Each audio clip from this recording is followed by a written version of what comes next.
Hey guys, check out Italian Wine Unplugged 2.0, brought to you by Mama Jumbo Shrimp, a fully updated second edition, reviewed and revised by an expert panel of certified Italian wine ambassadors from across the globe. The book also includes an edition by Professore Attilio Scienza, Italy's leading vine geneticist. To pick up a copy today, just head to Amazon.com or visit us at mamajumboshrimp.com.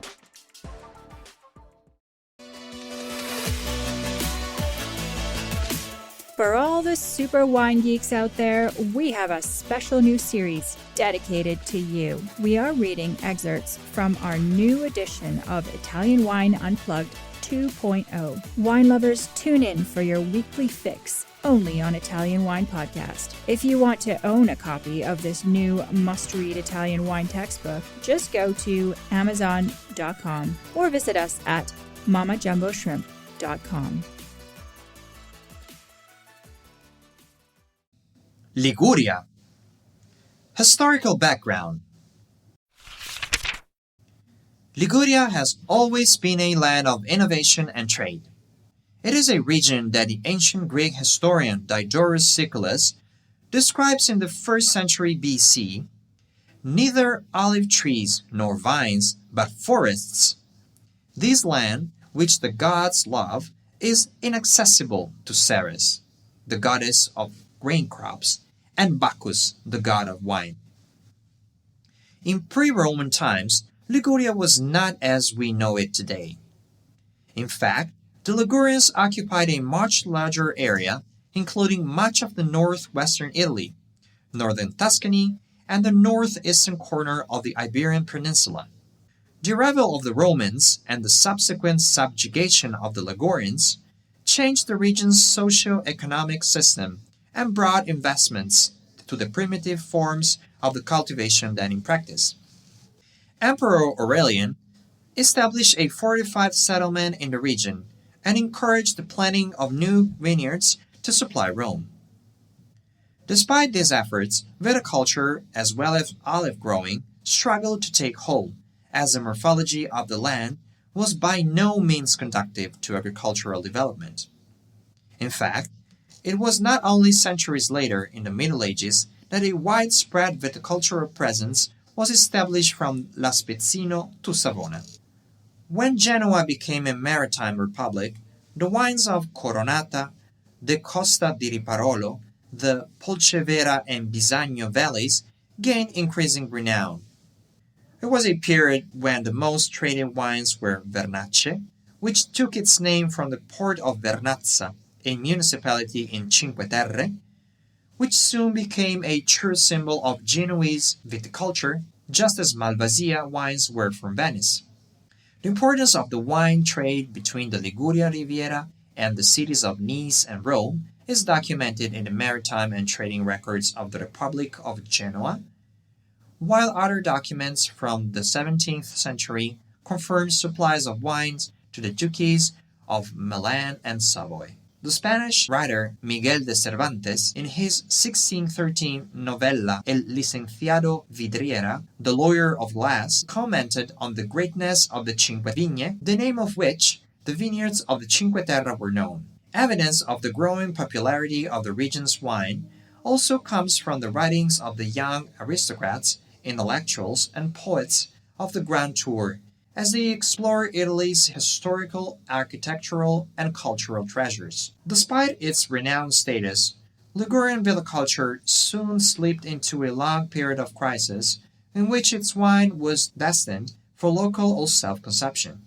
Among the factors that contributed to its decline were fierce competition from English and Dutch traders in the Mediterranean, the cheapness of wine production in neighboring regions such as the Oltrepò-Pavese area and Piedmont, which introduced more competitively priced wines to the market, and the arrival a few decades later of the scourge of Phylloxera.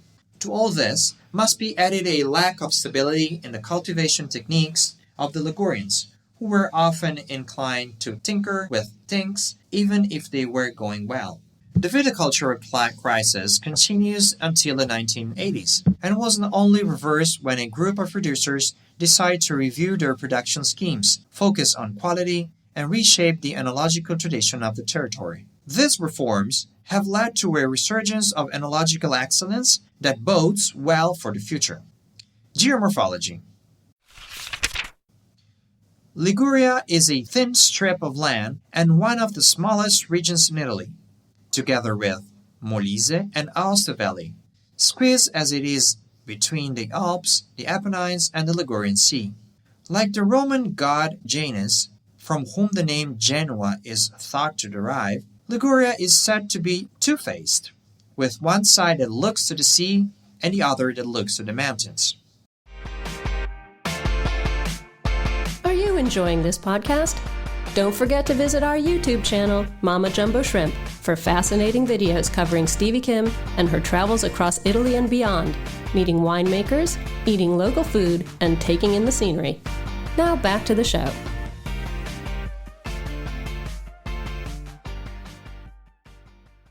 The region forms an arc around 270 kilometers in length, stretching from southern France to Tuscany. Geologically, it is also divided into two parts, the Riviera di Ponente to the west and the Riviera di Levante to the east. The former belongs to the mountainous chain of the Alps, except for the Albenga plain, where it enters the Fleche zone towards the sea, consisting of a rocky substratum with light-colored, markedly calcareous strata. The Riviera di Levante is linked to the Apennines and is geologically the younger of the two. Regarding the morphology of the land, areas suitable for agriculture are extremely limited. That's why the land was restructured with terracing and dry stone walls overlooking the sea. Here, viticulture is not only heroic, but also an engineering gamble. It is clear, however, that in a region such as this, production will never satisfy the larger markets, and instead remains destined for self-consumption and meeting the needs of local holiday resorts. While space is at a premium, the climate is extraordinarily advantageous, with temperatures averaging a summer high of 27 degrees and a winter low of 7 or 8 degrees. Protection from the north cold winds is offered by the mountains, and an average annual precipitation of around 1,500 millimeters complete the generally favorable picture.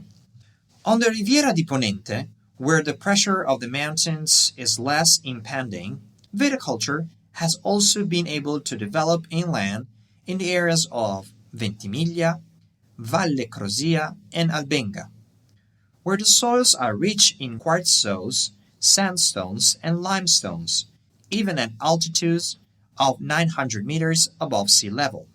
These are the areas of the Rossese vine in the valley of the Nervia stream east of Ventimiglia. The climate in the Ponente contributes significantly to the growth of the vine, which takes place on soils that are well drained and sandy, given the wine's characteristics of freshness and sapidity, Mediterranean flavors, hints of the sea, and good acidity, intense and lively colors, fine but intense and predominantly fruity aromas. Along the Riviera di Levante, the main wine-growing areas are those of Tigullio, Levanto, and Cinque Terre, which extends from Punta Mesco to Punta di Montenero, and includes 5 small villages perched on the coastline. This is an area characterized by terrace cultivation that rises to a maximum of 600 meters above sea level, with vines that have an east to the west exposure trained in the low pergola system and managed either by means of walkways that climb to the top of the hills or by funiculars or monorails that allow the grapes to be transported when there are particularly steep slopes. These are the areas with accentuated orographic relief and an alternation of basins and creeks.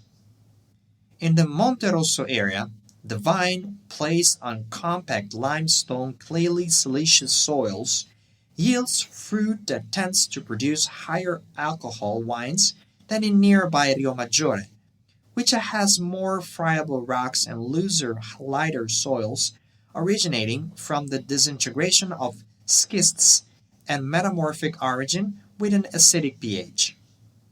On the border with Tuscany, we find the Colli di Lune, located on the foot of the Apuan Alps, an interregional area with black schists and the first deposits of Tuscan macigno. Liguria has little agricultural vocation, having a morphology characterized for 70% of its territory by mountains and steep hills, predominantly shrouded in forest. Despite these physical obstacles, it is a region that has about 5,000 hectares under vine, testimony to the character of the Ligurians and the energy they expend sustaining an activity that requires more than double the effort of any other vine-growing area in Italy, with the possible exception of Valtellina. The most cultivated white grape variety is Vermentino, which plays an important role in all the appellations, Pigato, Albarola, and Lumassina, while the red grape varieties are Rossese, Ormeasco, Granaccia, Ciliegiolo, Sangiovese, and Barbera, mainly present in the Riviera di Ponente and partly in the Genoa area. To this can be added the other white grapes, Bianchetta Genovese, Moscato, and Rollo, growing in the Genovese area, and the Gulf of Tigullio, and Bosco and Albarola, grown in the Cinque Terre. These grapes of Liguria give rise to 8 DOCs, Colli di Luni DOC, Cinque Terre and Cinque Terre Sciacchetrà DOC, Colline di Levanto DOC, Golfo di Tigullio Portofino DOC, Riviera Ligure di Ponente DOC, Ormelasco di Pornassio DOC, Dolce Acqua DOC, and Val Polcevera DOC. Listen to the Italian Wine Podcast wherever you get your podcasts. We're on SoundCloud, Apple Podcasts, Spotify, Himalaya FM, and more. Don't forget to subscribe and rate the show. If you enjoy listening, please consider donating through ItalianWinePodcast.com. Any amount helps cover equipment, production, and publication costs. Until next time, Cin Cin.